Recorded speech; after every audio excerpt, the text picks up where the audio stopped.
Hi everyone, thank you so much for coming. 4 o'clock on a Friday is a difficult time for a lot of people, so I really appreciate you making time to come here.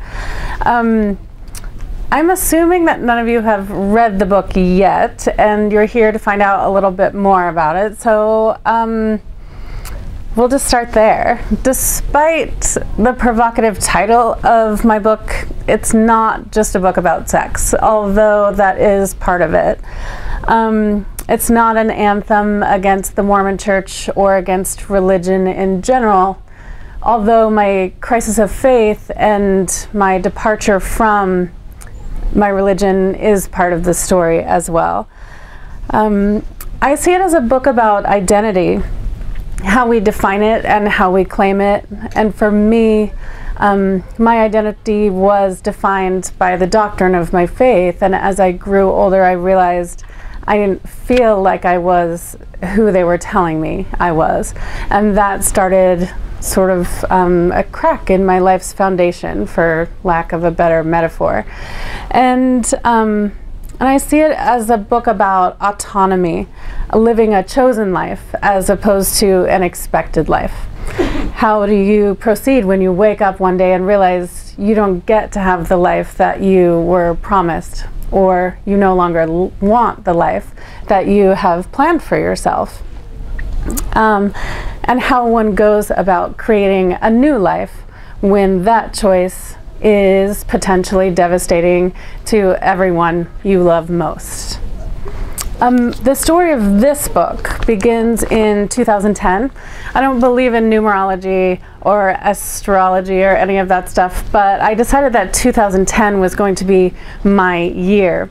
My birthday falls on 10/10, and so my birthday that year would be 10/10/10, and I decided there had to be something magical about that day and all the days leading up to that day. So I made all these resolutions in January. I was going to throw 10 dinner parties and go to 10 countries I'd never, maybe not that, but I was going to do all these grand things. I was going to visit 10 cities I had never been before. I was going to do 10 things that terrified me, blah, blah, blah. The list went on, and I failed terribly at all of them because after about 10 days I lost track of all of my goals except for 2 of them. One was to do the things that I was scared of and to keep track of those and challenge myself to do them. And second was I dedicated 10 hours every Monday to my writing. I had been studying writing for a really long time. I'd been waiting tables at Circa on the corner of Admiral and California, which is how I know some of you here, for a really long time, working at my poetry and waiting for my big break. And so every Sunday I set aside to dedicate to my writing. So I worked and worked and worked and worked, and nothing happened until I was having drinks with a friend in San Francisco who gave me a really big dose of tough love and basically told me that all the stuff I was doing wasn't my real work and wasn't the real story I was supposed to be telling. And he just kept repeating, "You're a writer with a story." And I wasn't ready to talk about my religious crisis or my non-sex life or the ways in which I felt in some ways that I had sort of failed at the life I was supposed to have. And I wasn't ready to delve into any of that. I'm sure that you can imagine the conflict and controversy that comes along with any conversation about sex and about religion simultaneously. And I wasn't ready to go public with any of that. I didn't think the world really needed to know that I was a 35, 36-year-old virgin. So I made all these excuses to my friend, and he just kept repeating to me, "You're a writer with a story." And in the back of my head was repeating the voice of my favorite writing teacher in college, who always said to me, "Your true work will happen when you are ready to write what you fear." So I made myself get ready, and I wrote a 1,500-word essay about this particular crisis, and I submitted it to the New York Times because I was sure I would be rejected. And then I could say that I had tried, and no one would ever have to know any of my personal secrets. And on December 21st, 10 days before the end of the year, I got an email that turned out to change my life forever, and all it said was, interesting story, can we talk? And I knew at that point the New York Times does not write you a personal email in order to reject your work. And so I immediately started to cry and wanted to throw up and wanted to wet my pants, and I was like, why are there so many liquids in my body and why do they all want to come out? And I was simultaneously thrilled and terrified about what would happen when this story hit the paper. And that is how it all began. I'm going to read you just 2 short scenes from the book and then answer some questions that you have. But I will say that from the day that the New York Times article first came out, I very shortly after was able to sign with an agent, and then about 5 months after that I signed a book deal, and then 2 years and 2 months later this book was released just in August of this past summer. So I'm going to read you a little bit about my secret life. At this point in the story, I'm in my late 20s, I'm a high school teacher, I'm a practicing Mormon, and I'm unmarried. And since there is no sex before marriage, I'm a virgin. And I've chosen the profession that is the most asexual profession in the world, because clearly you can't have relationships with your students. I didn't want to have relationships with my coworkers. So I felt like there wasn't a way for me to be a woman or to express my femininity, really, given the restrictions of my faith and the restrictions of my job. So I had a secret life wherein I could have very fleeting and superficial relationships with men and still keep everything intact that needed to be. The chapter begins with an epigraph from Shakespeare. If music be the food of love, play on. The clacking Cuban rhythm of La Clave drifts from the 3rd floor windows of the Oddfellows building on 10th and East Pine. I'm standing on the sidewalk outside, letting the syncopated pulse, the tropical cacophony of bongos, congas, and timbales wash over me. This is the soundtrack. And upstairs, the velvet-curtained Century Ballroom is the setting of my secret life. By night, I'm a salsa dancer. I dance 3, 4, sometimes 5 nights a week, needing it like other people need medicine or street drugs. I've been addicted since my first lesson 2 years ago, and I follow the salsa schedule as if Moses himself had brought it down from the mount. Tuesdays at Misty's, Thursdays and Saturdays at Century Ballroom, Fridays at China Harbor, Wednesdays at Vito's, Sundays at the Last Supper Club, where I've never gone except for once on my birthday because nightclubs and the Sabbath don't mix. Inside, I walk the edge of the 3,000 square foot hardwood floor, dodging dancers dressed to the nines and slick with sweat. I hurry to the balcony to change my shoes and stash my bag under a velvet-covered bench. And from my vantage point at the railing, I watch the crowd, a kaleidoscope of color and sound, turning and weaving, spinning in chaotic though predictable patterns. Hola, mommy, says a voice behind me. I turn to see Miguel Martinez giving me the up and down, appraising my rhinestone-studded dance shoes and my dress, which bears one of my shoulders, shows a few inches of leg above the knee. My mouth I've painted scarlet red. I am set and ready to give my body to a man, any man, to lead. Miguel has a jaw so big he's like a caricature of himself. He sports a pompadour, a black button-down shirt, and a light-colored suit. He teaches the occasional dance lesson, and if the rumors are true, he will move into your house and spend every one of your dollars if you give him the chance. I kiss him hello, grab his hand, and practically run downstairs to the dance floor. In his arms, I am a tornado of hair and sequins, skirt flaring, eyes flashing.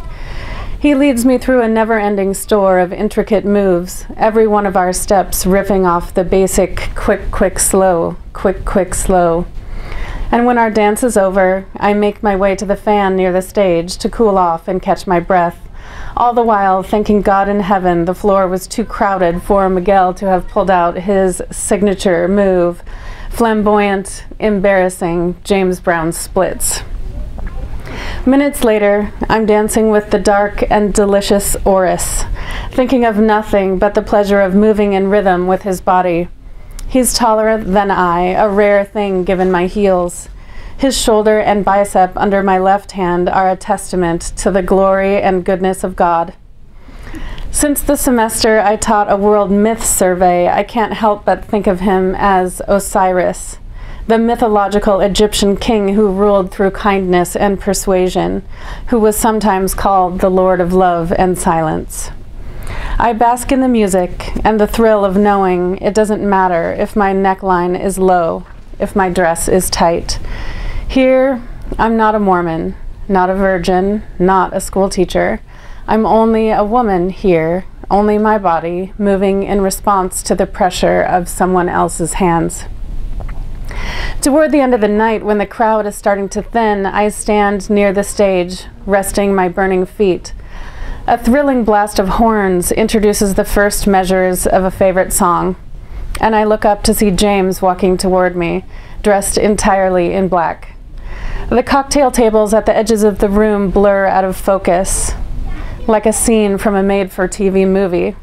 Our eyes lock as the sea of dancers parts in front of us, in slow motion, backed by a high-powered wind machine. The mysterious and elusive James is the man I'm always hoping to see. He's a former U.S. Marine who briefly worked as a journalist and a drummer before joining the police force and making detective as fast as his department allowed. A tough guy with great rhythm, he's also a stickler for the subjunctive mood. There isn't much about James that doesn't turn me on. He's the fantasy, the if only.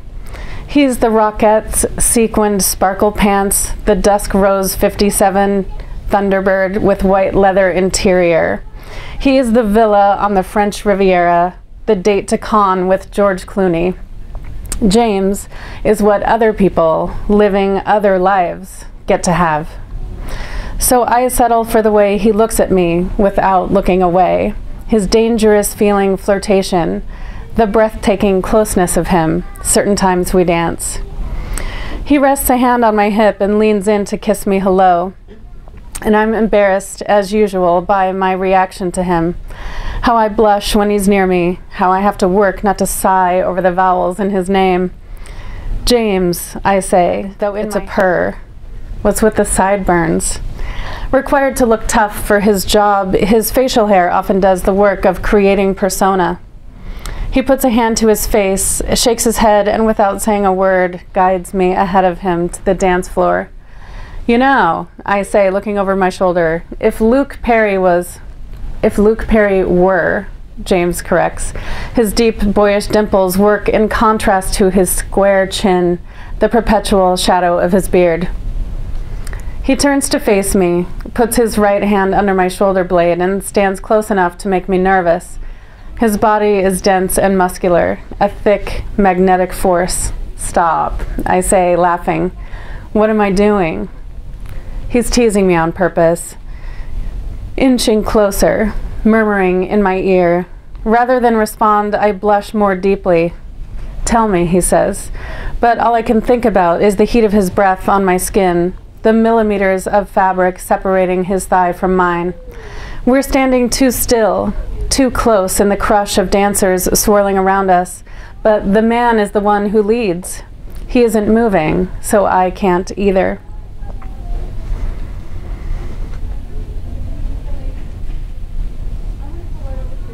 Sorry, I lost my place. He knows what he's doing. James knows I'm Mormon, can tell I'm attracted to him and that it unnerves me. He's probably inside my head right now, where I'm picturing myself in leather pants and 5-inch heels, sliding a leg behind both of his, knocking him flat on his back, Charlie's Angels style. In that scenario, I pounce. But in reality, the most I can do is allow myself to be tortured by wanting him closer and needing him to step away, let me breathe. Just when I think I can't take it, in the second before I cut and run, James steps forward on the one, my cue to dance. Soon I'm sweating, spinning, laughing, flushed with pheromones and joy, Do that thing that makes me scream, I call over the music. There's a move he does, a series of dizzying, complicated turns ending in a deep, ridiculous dip. Yes, love, he says, spinning me into his chest. For you, anything. Moments like these are the Band-Aid I've come to depend on. Barnes & Noble booksellers, back up to cafe, please. Back up to cafe, thank you. The overnight cure for the profound asexuality of my life. Though James is my favorite, it doesn't matter who I dance with. What matters is being held in the arms of one man after another, moving my hips in the figure of an 8 until sweat runs the length of my back. Human contact is what matters, a sliver of physical intimacy, a promise of what might one day come. Tonight, like every night, at the Salsa Club, there's a rush for the door during the last song. Stay 10 minutes too long and the harrowing reality lights will break every romantic spell. Call attention to smeared makeup, wilted hair, sweat-soaked clothes. Outside, the night air is a welcome relief, and I stop to pull my hair back, needing the breeze on my neck. I hear footsteps close behind me and turn to see Miguel, who offers to walk me down the long stretch of parking on 11th Avenue. Seconds later, he cuts to the chase. Take me home with you, he murmurs in his thick Cuban accent, with a hand on the small of my back. Before I can respond, he says, inches from my ear, Corazon, don't say no. Miguel, I say in my firm but kind schoolteacher tone, there is 0% chance of that happening, but thank you. He holds up his hands as if I've misunderstood. Mira, I just want to sleep next to you, nothing else. You're so beautiful. I just want to be close. His brow is furrowed.